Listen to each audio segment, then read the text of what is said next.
Эми урматтуу депутаттар, мен таң калам, ушу каршы берген депутаттарга таң калам.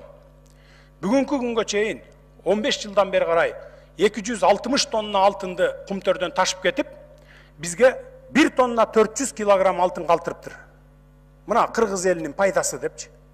Ушуга кантип чыдап отурасыңар? Кантип ушуган дитиңер барып добуш берип атасыңар?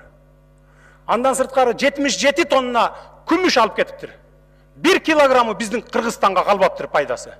Кайсы бетиңер менен ушуга добуш берип атасыңар? 1 килограммы калбаптыр. 2000 Эми мындай да, урматтуу депутаттар, чындыгында ачуу болот. Угуп туруңар, уккула. Урматтуу депутаттар, танапес саат 4-тен 15 мүнөт өткөнгө чейин танап. Үчүнчү микрофон. Урматтуу төрага, процедура боюнча менин толук акым бар 2 мүнөт сүйлөгөнгө. Андан сырткары 15 мүнөт лидер фракция катары мен толук укугум бар. Менин башымды кесип коюшуңар мүмкүн, но бирок тилимди кесе албайсыңар. Бул менин мыйзамдуу укугум. Укук. Эгерде оскорбление болбосо. Жок, оскорбление болбойт. Менин коллегаларым айтып атпайбы, Иманкожоева менен Жамгырчиева. Анан кийин укук жөнүндө берилбейт. Эгерде экспертизага баргысы келсе, мен азыр даярмын. Мени кара пиар кылып, не только Иманкожоева менен тиги Жамгырчиева чыгарган жок.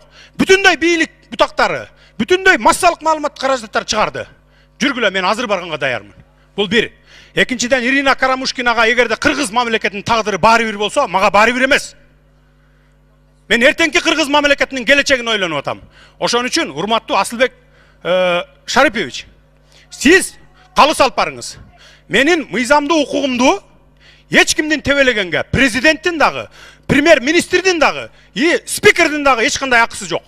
Бул менин мыйзамдуу укугум. 2 мүнөт процедура менен сүйлөгөнгө акым бар. 15 мүнөт лидер фракция катары сүйлөгөнгө акым бар. Эгерде менин сөзүм жакпаса, кулагыңарды жаап отургула. Чындыкка эгерде чыдабай атсаңар. Мына мен сиздерге момундай эле айтайын.